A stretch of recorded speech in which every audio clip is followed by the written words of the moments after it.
Abra a sua Bíblia no Evangelho segundo Lucas.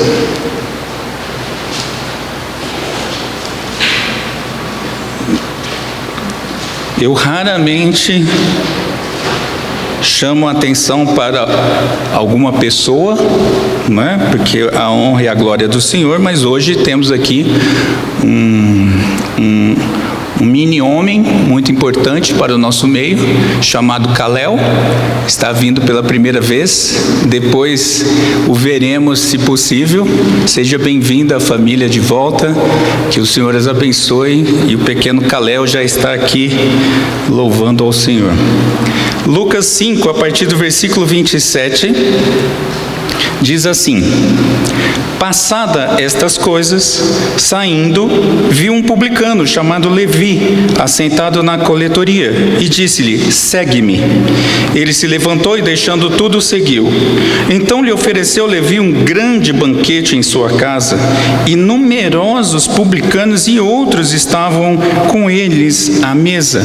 Os fariseus e seus escribas murmuravam contra os discípulos de Jesus, perguntando: Por que comeis e bebeis com os publicanos e pecadores? Respondeu-lhe Jesus: Os sãos não precisam de médico, e sim os doentes. Não vim chamar justos, e sim pecadores ao arrependimento. Vamos orar. Pai querido, Pai amado, Tua palavra foi lida e será exposta agora, mas nós carecemos desesperadamente da ação do Senhor. Por graça e misericórdia, ó Senhor, usa a mim neste momento, e que ao final deste sermão somente Cristo seja conhecido, e que Teu Santo Espírito aplique em todos nós a Tua santa palavra, a Tua santa vontade, a Tua santa lei, para o nosso bem e para a glória do Senhor. Oramos em nome de Jesus. Amém. Meus irmãos, é normal, numa concorrência por uma vaga de emprego, os jovens sabem bem disso, não é? Que as pessoas procurem uma empresa, quando está ali na sua área, e procurem a empresa para entregar os seus currículos, né? Seja pessoalmente ou virtualmente, não é? E é claro, ou é óbvio, ou é normal, que a empresa selecione justamente aquele que tem o melhor currículo. A gente pode dizer aquele que tem um currículo invejável. Isso a gente sabe, mas hoje nós vamos ver que Jesus chamou um homem que tinha um currículo vergonhoso, que tinha um currículo inaceitável. E mais curioso ainda, esse homem nem procurava Cristo.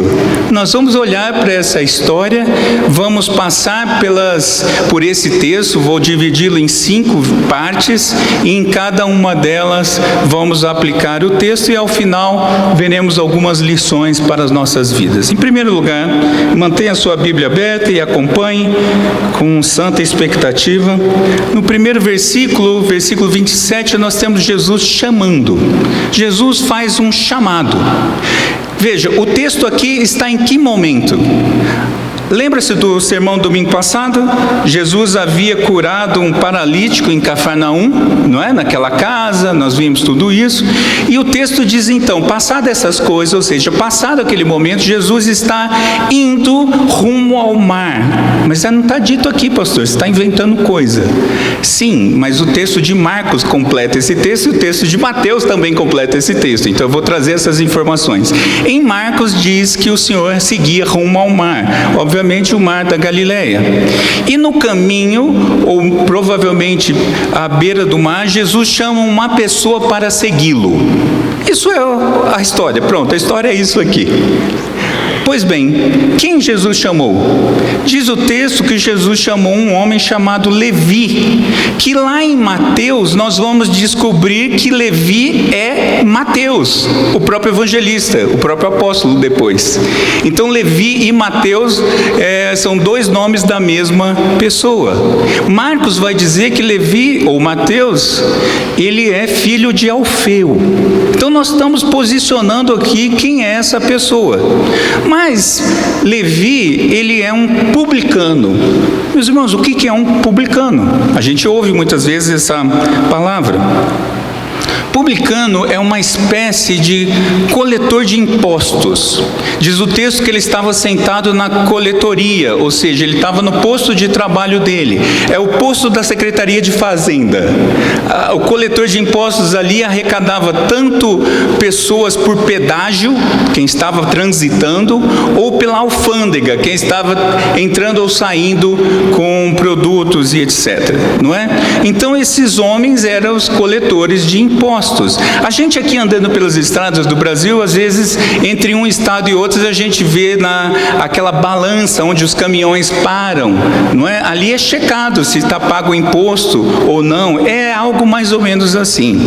E muito provavelmente isso acontece à beira do Mar da Galileia, em algum lugar por ali. Pois bem, quem eram os publicanos? Porque parece isso uma informação tão irrelevante, mas os publicanos eram uma categoria odiada com todas as forças pelos judeus. Por que os judeus odiavam os publicanos? Em primeiro lugar, porque eles eram colaboradores dos romanos.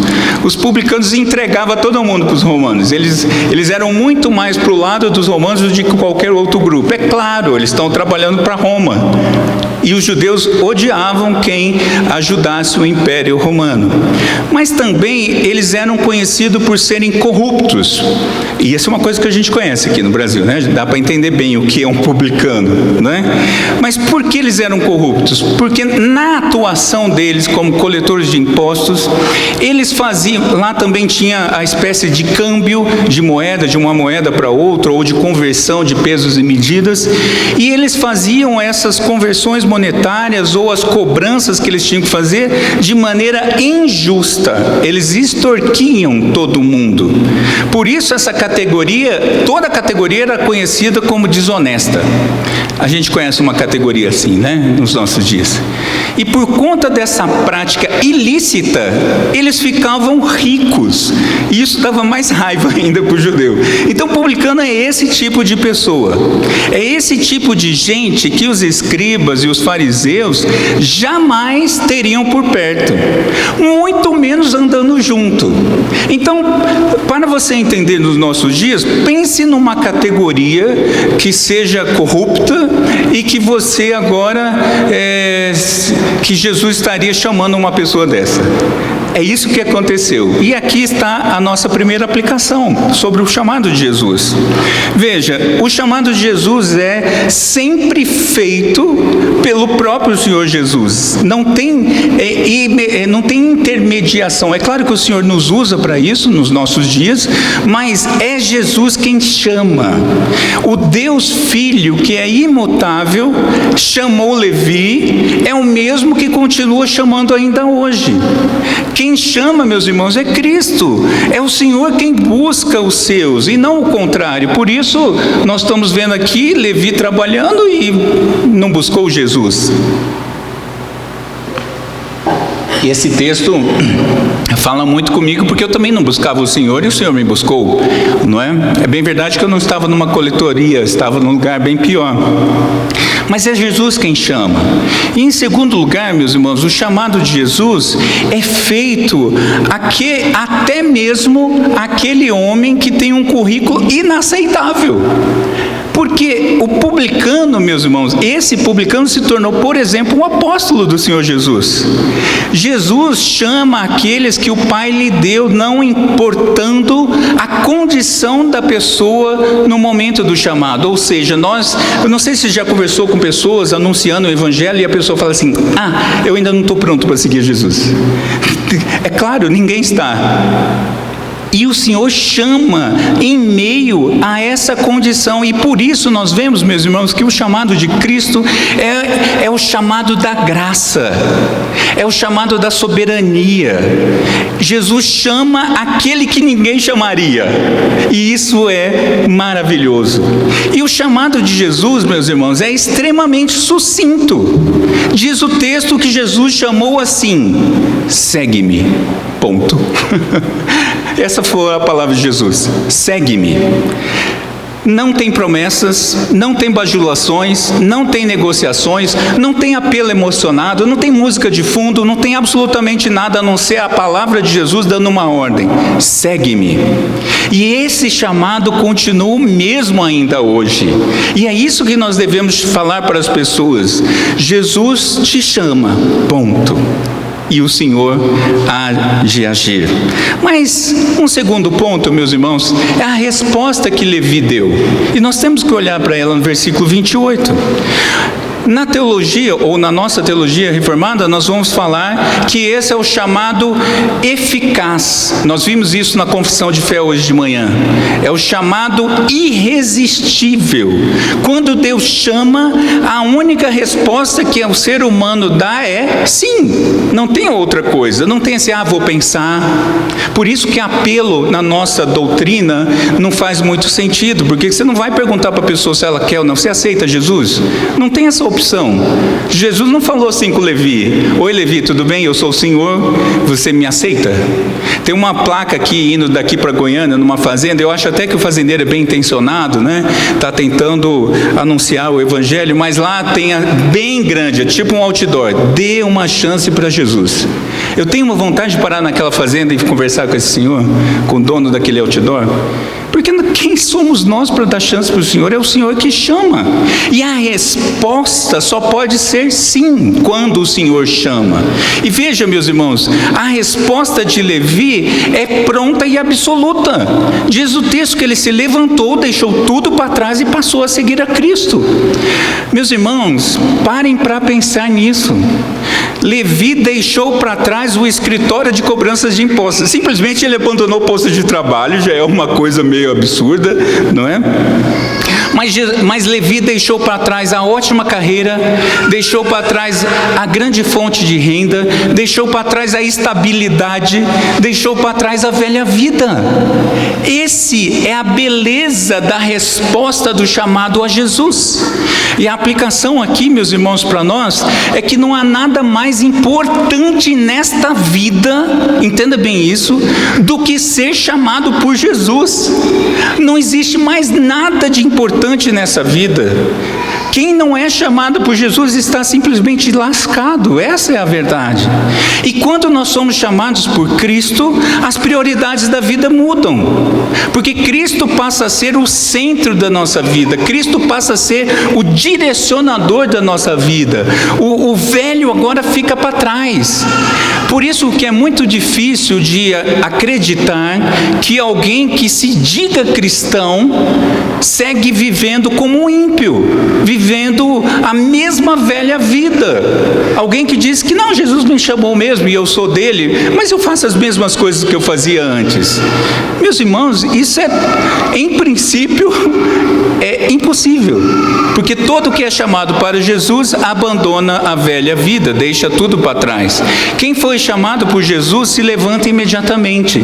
Quem foi chamado por Jesus segue a Jesus. Não tem outra opção. Mas em terceiro lugar, num terceiro ponto, é a consequência depois do chamado. E a gente vê aqui versículos 29 e 30, a alegria do convertido. Veja, depois de deixar tudo para trás, Levi oferece, diz o texto, um grande banquete em sua casa. Como a gente entende pelo contexto, Levi era rico, porque a expressão aqui é muito simples de entender. Um grande banquete. Meus irmãos, banquete já é grande, aqui é uma redundância. Ele ofereceu um grande banquete em sua casa, provavelmente uma casa grande, porque também recebia muita gente. E a alegria, meus irmãos, de Levi foi tamanha que ele quis compartilhar com muita gente. Nós estamos vendo desde o começo do Evangelho as pessoas que se encontram com Cristo, que têm um encontro transformador. O Senhor fala, não fale, as pessoas saem falando, olha, foi Cristo que me curou, foi Cristo que me alcançou. É isso. A alegria, meus irmãos, dele é incontida. Parece agora que Levi se tornou a pessoa mais feliz do mundo, porque ele quer falar para todo mundo. O J.C. Ryle, ele comenta que um homem salvo não desejará, e isso sozinho para o céu. Que frase linda! Ninguém que foi salvo quer ir sozinho. Todo que foi salvo quer chamar todo mundo. Vamos, vem comigo, vamos juntos. O Senhor te chama também. Vamos, porque o Senhor nos quer perto dele. A alegria da salvação, meus irmãos, é a marca ou uma marca do verdadeiro arrependido. E ela é percebida pelo desejo intenso de compartilhar essa alegria com as outras pessoas. Ou seja, quem foi alcançado percebe a beleza e a alegria da salvação e agora ele quer falar isso para as outras pessoas, ele fica radiante. E um detalhe, meus irmãos, aqui, muito importante, é que Levi convidou muitos publicanos. Não é interessante isso? Muitos daqueles, possivelmente, obviamente era da mesma categoria profissional, da mesma categoria rejeitada pelos religiosos, não é? Mas provavelmente muitos ali fossem amigos de trabalho de Levi, não é? Outros poderiam ser bem conhecidos dele, talvez até frequentassem a sua casa, mas é maravilhoso perceber que ele falou primeiro para o seu círculo mais próximo, com quem ele tinha mais familiaridade e intimidade. É claro que isso aconteceu na sua casa. Leva todo mundo para casa e eu vou fazer um banquete para o Mestre Jesus e para todos que eu quero que conheçam a Jesus. E algumas aplicações para nós nesse terceiro ponto é que os cristãos têm a maior razão do mundo para se alegrarem. A gente se alegra com muita coisa, é ou não é verdade? Com coisas que nos enchem o coração, coisas boas, é claro, né? Nós temos, por exemplo, razões diversas para nos alegrar. Nascimento de um filho, casamento, noivado, passar num concurso, a empresa está indo bem, a conseguir alugar uma casa, tudo isso traz muita alegria para a gente. Porém, meus irmãos, essas razões, elas são insignificantes diante do chamado de Jesus. Veja, os cristãos foram chamados por Cristo da morte para a vida, da vida sem sentido para andar com Jesus, daquele que dá a vida eterna, que dá vida em abundância. Entendem, meus irmãos, que isso é suficiente para termos profunda alegria? Uma segunda aplicação, nós não devemos deixar essa alegria se apagar, meus irmãos. Essa alegria, ela é vista claramente no novo convertido, não é assim? Quando alguém conhece a Cristo, eu me lembro quando o Senhor me alcançou, eu falava de Jesus para poste, para cachorro, para que tivesse na minha frente, porque a alegria era muito grande. E a ideia, meus irmãos, é que nós não podemos deixar isso apagar. Paulo, falando aos Tessalonicenses, 1 Tessalonicenses 5,19, ele diz: não apagueis o espírito. Nós podemos, meus irmãos, por uma vida, ou uma vida torta, ou uma vida sem foco, ou uma vida que se distancia da palavra de Deus, enfim, por várias razões, nós podemos ir esfriando sim, e aí fatalmente vamos nos tornando entristecidos. Nós não temos mais a alegria da salvação. E a minha sugestão para você e para mim também é que nesses momentos traga à memória aquele momento que você foi chamado por Cristo, porque isso vai aquecer seu coração, isso vai renovar a sua alegria, não importa o momento que você está vivendo. Sim, é verdade que alguns que tiveram o privilégio de nascer num lar cristão saudável, talvez não tenham uma data bem marcadinha de conversão, não é? Mas você pode se lembrar de momentos em que o Senhor foi generosíssimo com você e você percebeu a salvação. Mas de um jeito ou de outro, faça esse exercício de trazer à memória.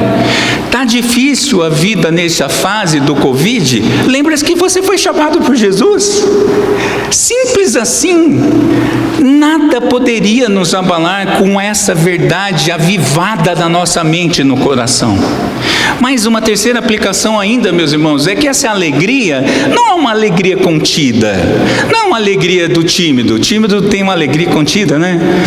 Ele está muito feliz, mas às vezes você nem sabe que ele está muito feliz, porque ele é tímido, né? Mas a alegria da salvação, ela é contagiante. Ela gera o desejo de compartilhar com as pessoas que estão ao nosso redor. Essa alegria, ela contagia de forma centrífuga. O que significa isso? Do centro para fora. Ou seja, essa alegria começa a ser anunciada na própria casa, com os familiares, depois com os amigos, com os conhecidos e com os desconhecidos. É assim que a gente vai contagiando as outras pessoas. Talvez muita gente não queira saber do Evangelho, porque os crentes estão anunciando um Evangelho frio, um Evangelho que não é radiante, um Evangelho que não tem vida. Porque se você tivesse alegre com a sua salvação, as pessoas iam querer saber disso. Hoje de manhã eu estava conversando com uma irmã e a gente falando do outro lado da moeda, que é o inferno. O inferno, meus irmãos, é o absoluto contrário disso. E ela me perguntou, a pessoa me perguntou: mas um dia vai ter fim para aqueles que estão no inferno? Não, eternamente distante do Senhor, amargurando a desgraça da ausência do Senhor. Mas nós somos o contrário, nós fomos alcançados pelo Senhor. Isso devia, meus irmãos, quando você estiver em crise, essa é uma excelente solução. Lembra-se porque você foi chamado, e isso deve animar a gente para falar para as outras pessoas. Com o tempo, é natural que a gente vá meio que se esfriando, meio apagando. Afinal de contas, já estou salvo mesmo, né? Já tenho muito tempo de banco, de igreja, já sou um oficial da igreja, já sou líder de não sei o que na igreja, já passei por várias igrejas. Caramba, você foi chamado por Jesus, e isso tem que ser irradiante. Não tem outra, meus irmãos, não tem outra forma. Se você lembrar que você foi chamado por Jesus do inferno para a vida, isso traz alegria. Ou pelo menos eu estou hoje muito confuso e muito louco. Porque essa palavra, meus irmãos, nos anima. Essa palavra lembra que nós saímos da miséria. Você já sabe, né? Vou para o próximo ponto, senão eu vou chorar.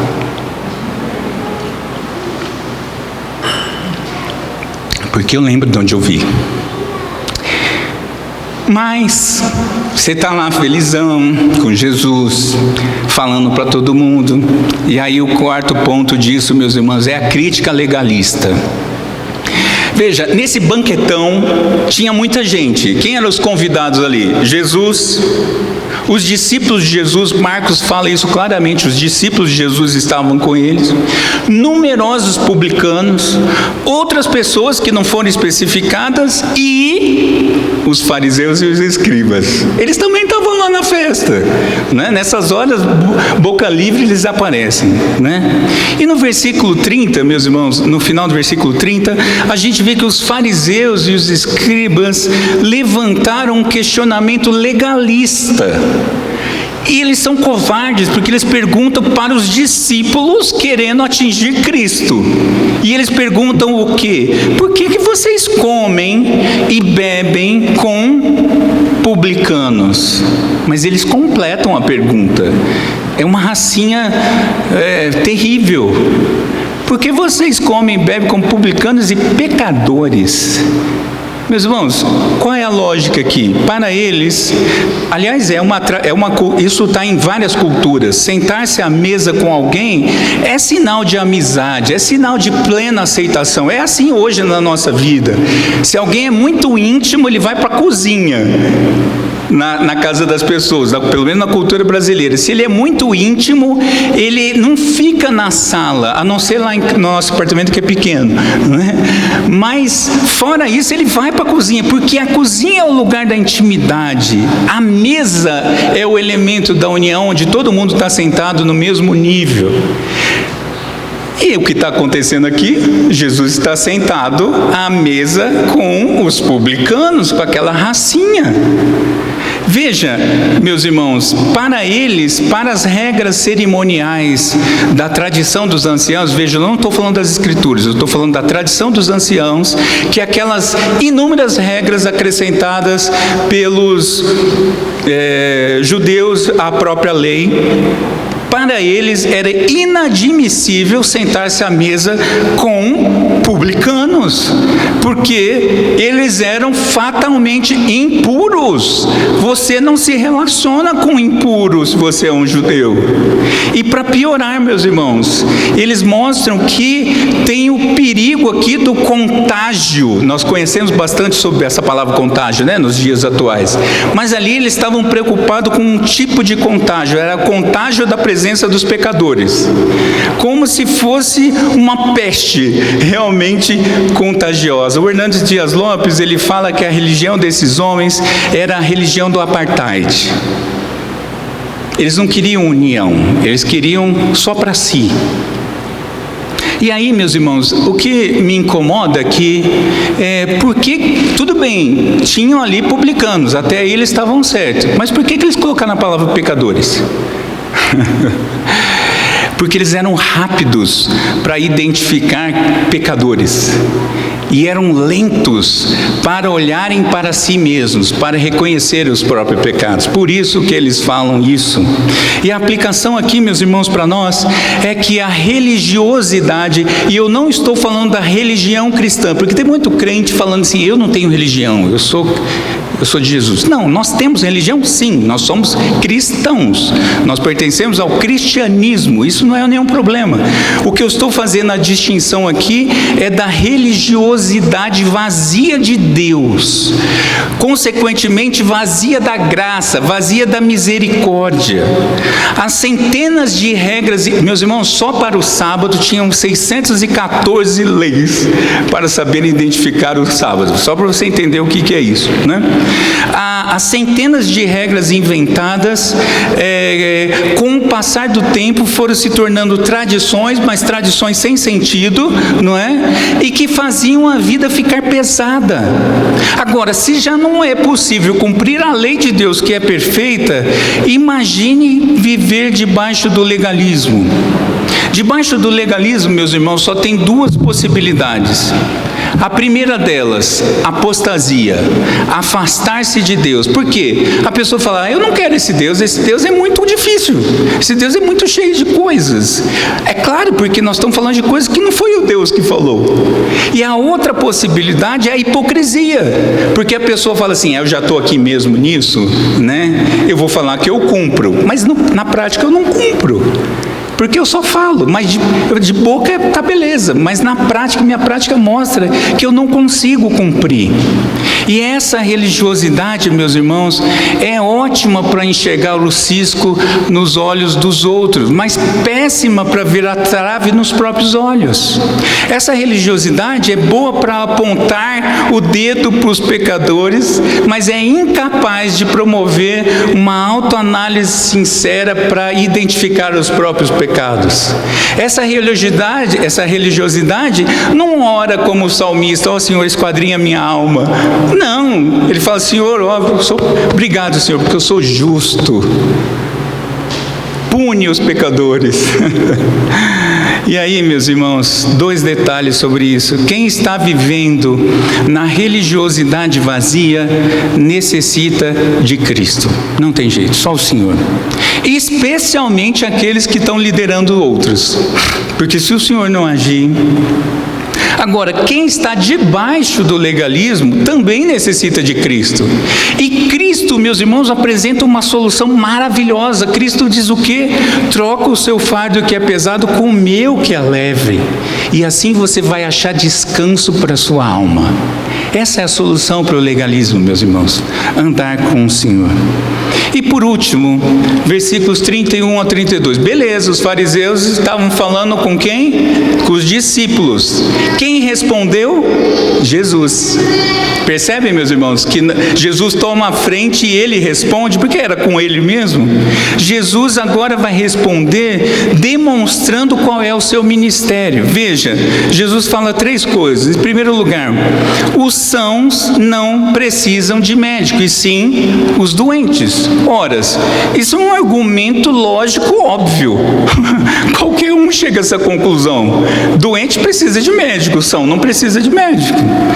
Mas tem um detalhe aqui, meus irmãos.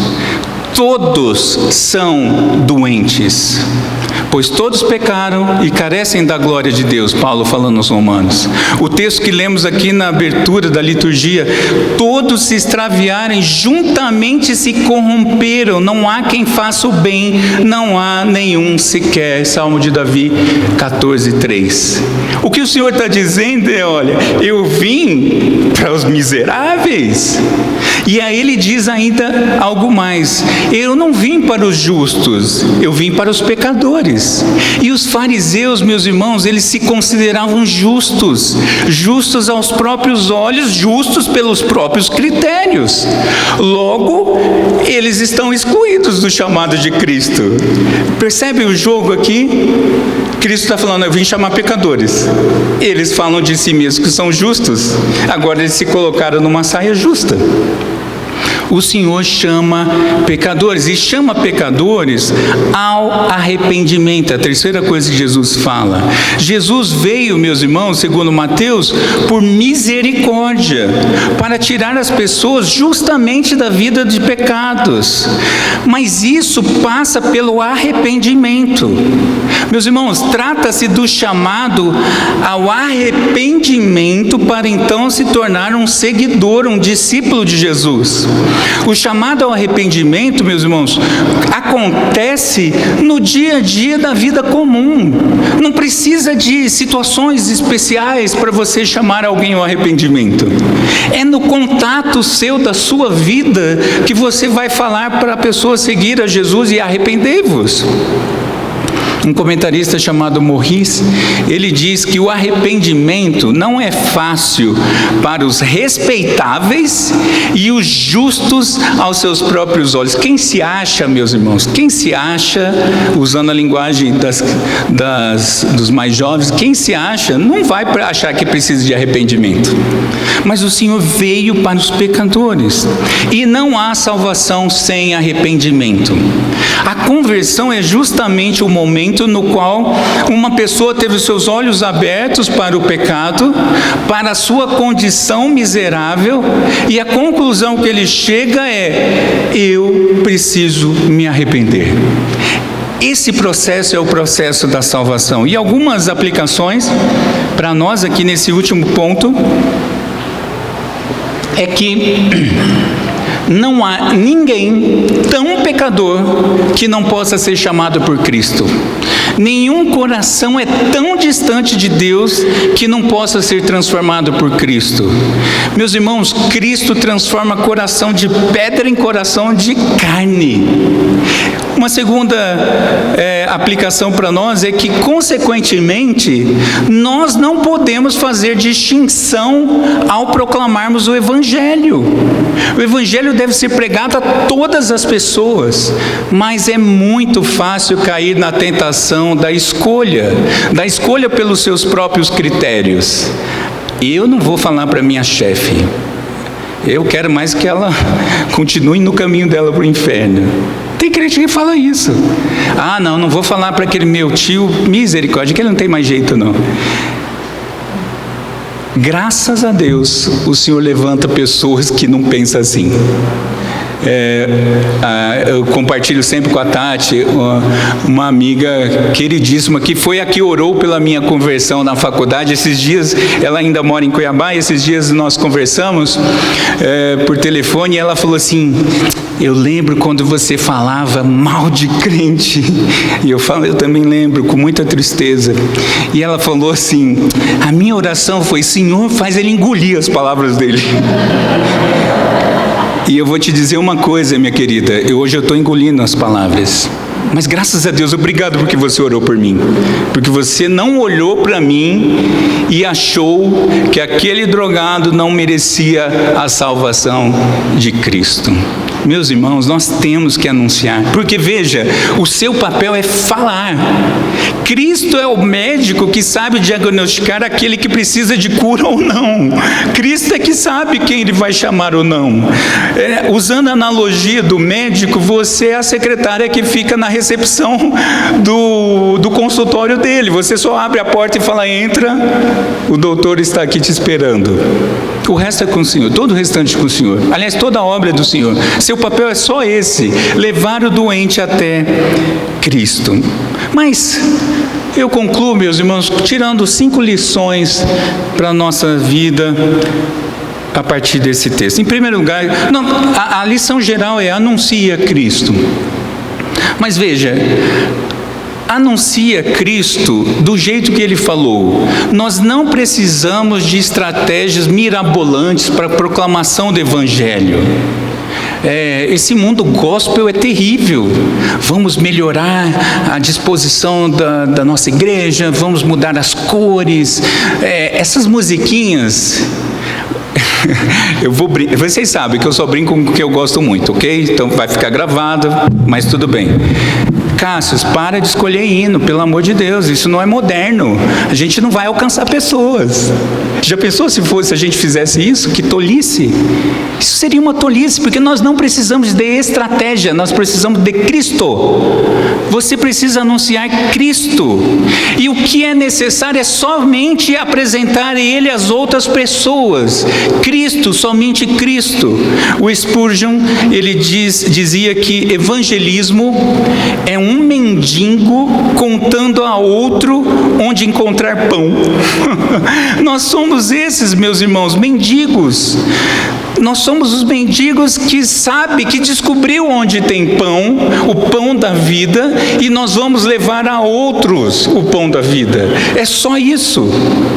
Em segundo lugar, anuncie, meus irmãos, a alegria da salvação.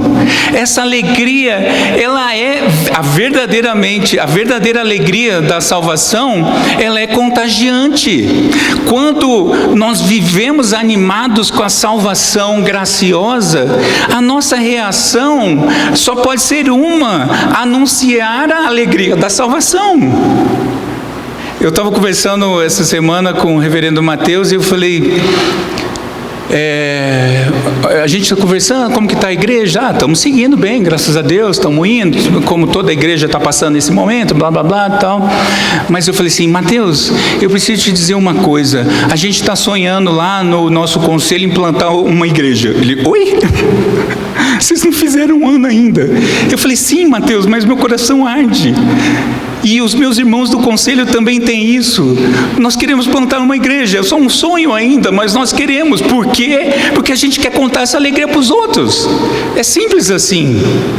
Mas, em terceiro lugar, meus irmãos, anuncie a tempo e a fora de tempo. Não importa o momento, anuncie, porque há muitos publicanos aí fora. Há muita gente de currículo inaceitável, mas que são eleitos do Senhor e estão esperando o chamado do Senhor. Considere a toda pessoa como alvo da graça e do amor de Deus. Você não é o juiz. O Senhor que é. Você não tem que olhar para uma pessoa e falar assim, aquele ali merece, aquele ali não merece. Não, você olha para a pessoa e fala, esse miserável é alvo da graça de Deus. É assim que você tem que pensar. Por quê? Porque você foi o miserável que foi alcançado. A não ser que você não esteja lembrando disso, que você era um miserável pecador. E aí, meus irmãos, a gente conta a todos que nos cercam.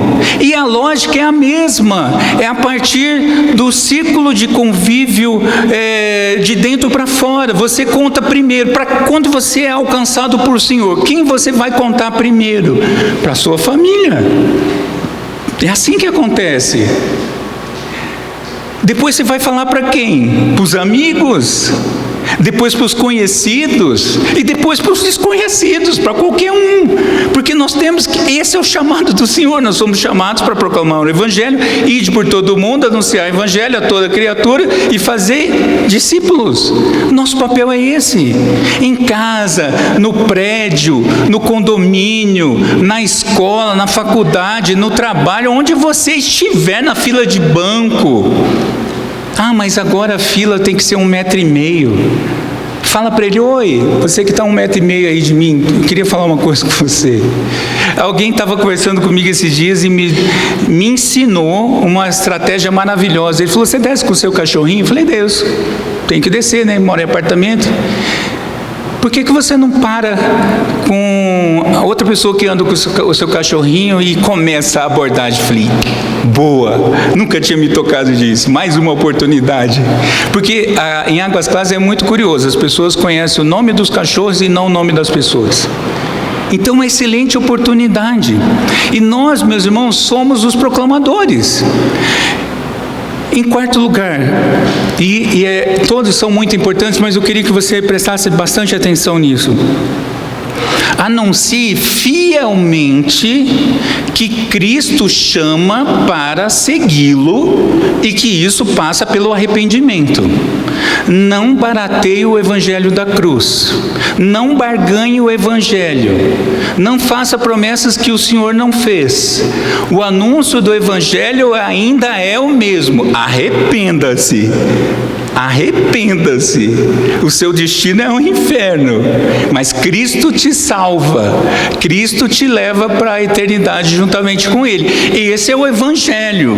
Não brinque de adoçar. Nós fomos chamados para ser o sal do mundo, não o mel do mundo. Você não foi chamado para adoçar a vida dos outros. Você foi chamado para ser sal e luz na vida da pessoa. Não barganhe o Evangelho. E por último, anuncie a Cristo e descanse, porque é o Senhor quem faz a obra.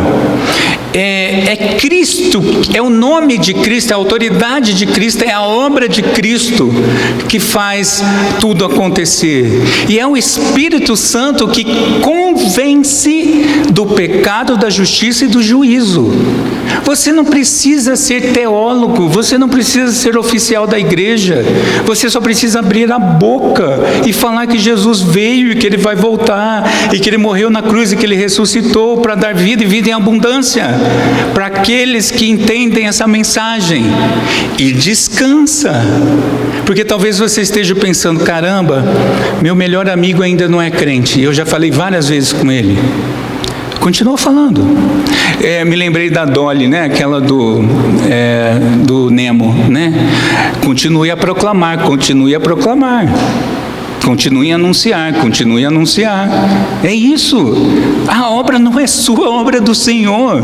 Mas você tem que descansar, porque esse Evangelho do aceite a Jesus, ele traz um peso tão grande para as pessoas.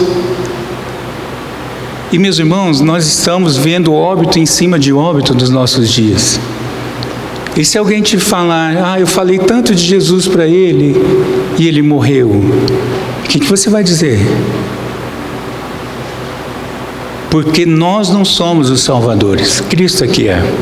Nós anunciamos a graça. Aliás, a propósito, se alguém te fizer uma pergunta desse tipo, você vai dizer exatamente o que todo mundo deve dizer: vamos esperar que ele tenha sido salvo. Porque o ladrão da cruz foi salvo ali, no último suspiro. Nós não sabemos a obra do Senhor. Você só não pode garantir. Você não pode garantir que fulano foi salvo, porque você não sabe. Mas ter a esperança, você pode. Mas descanse no anúncio verdadeiro de Cristo. E Cristo será conhecido em todas as nações, e um dia todos se dobrarão diante do Senhor e declararão que Ele é o Senhor. Vamos orar. Pai querido, Pai amado, te louvamos, ó Deus, porque na tua santa providência, na tua soberania, no beneplácito da sua vontade, o Senhor nos chamou, apesar de nós mesmos, apesar do nosso currículo inaceitável. Nenhum de nós merece a salvação e o Senhor assim o quis. E nós nos alegramos com isso. E te louvamos e te bendizemos. Mas, ó Senhor, há tantos outros aí fora que ainda não te conhecem. Há tantos outros, teus inclusive, os teus estão aí fora, Senhor, esperando para te conhecer. E nós somos a tua boca aqui neste mundo. Por isso te pedimos, ó Senhor, capacita-nos, aviva-nos, anima-nos, faz, ó Deus, um mover em nosso meio, dá-nos ousadia de abrirmos a boca para proclamarmos a salvação em Cristo Jesus. Ó Deus, aviva a tua obra em nós de tal forma que saiamos daqui alegres, radiantemente alegres pela salvação em Cristo Jesus. E que isso, ó Deus, seja conhecido, como foi no passado, como tem sido e como ainda será até a volta de Jesus. Ó Senhor, que o teu Santo Espírito nos use para a proclamação do Evangelho da graça e da misericórdia, e que nós experimentemos santas e verdadeiras conversões, que nós podemos ver a tua igreja crescendo para a glória do Senhor e para o bem do teu povo. Assim nós oramos, confiados na mediação de Jesus Cristo, o nosso Senhor. Amém.